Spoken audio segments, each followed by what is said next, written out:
नमस्ते नमस्कार साथीहरू। आजको भिडियो चाहिँ यो डेल ल्यापटपको साउन्ड चाहिँ यहाँ म्युट भइसकेको छ, तपाईँहरू हेर्न सक्नुहुन्छ। र यो साउन्ड म्युट भइसकेको छ, यसलाई म सोल्भ गर्छु। अब तपाईँहरू हेर्नुहोस् र यो भिडियो हेरिसकेपछि तपाईँहरू सब्सक्राइब, बेल आइकन दबाए र कमेन्ट गरिदिनु होला है साथीहरू। सब्सक्राइब बढिरहेको छैन। ल अब भिडियो सुरु गरौँ है। सबभन्दा पहिला यहाँ तपाईँ सर्च मेनुमा गएर सर्भिस लेखेर सर्च के अरे अन गर्नुहोस् होइन, ओपन गर्नुहोस्।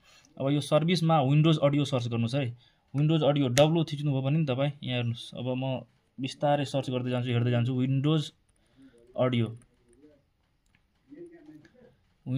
अडियो सर्च गर्नुपर्छ। विन्डोज डब्लुबाट आयो। ल विन्डोज अडियो आइसक्यो। अब विन्डोज अडियोमा डबल क्लिक गर्नुहोस् तपाईँहरू होइन। अब तपाईँहरू यहाँ हेर्न सक्नुहुन्छ, यो स्टप भइसकेको छ। यसलाई के छ भन्दाखेरि यसलाई अटोमेटिकमै मेनुअलमा होइन स्टप गरेँ म एकछिनको लागि।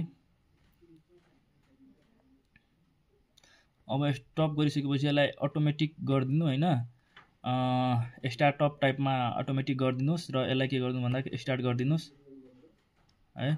स्टार्ट गरेपछि यसलाई एप्लाई गरिदिनु है, ओके गरिदिनु होइन। त्यसपछि के गर्नु भन्दाखेरि अडियो इन्ड पोइन्टलाई पनि क्लिक गर्नु होइन। यो अटोमेटिकमा अलरेडी छ, ओके गरिदिनु। अब ब्याक जानु। ब्याक गइसकेपछि एकचोटि यहाँदेखि ट्रबल सुट गर्नु। यहीँ गएर के गर्नु भन्दाखेरि अडियोलाई ट्रबल सुट गर्नुहोस्।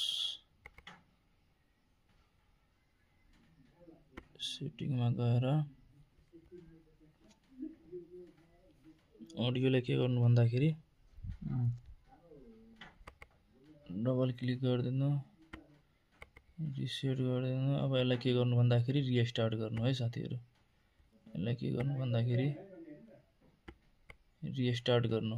यदि अहिले फेरि यो यति गर्दा एउटा मेथड गर्दा भएन भने नि अब अडियो ड्राइभरै डाउनलोड गर्नुपर्छ है साथीहरू। अहिले रिस्टार्ट भइरहेछ। अब एकछिन म पोज गरेँ। ल है फाइनली साथीहरूको अब कम्प्युटर अन भइरहेछ, हेर्न सक्नुहुन्छ तपाईँहरू।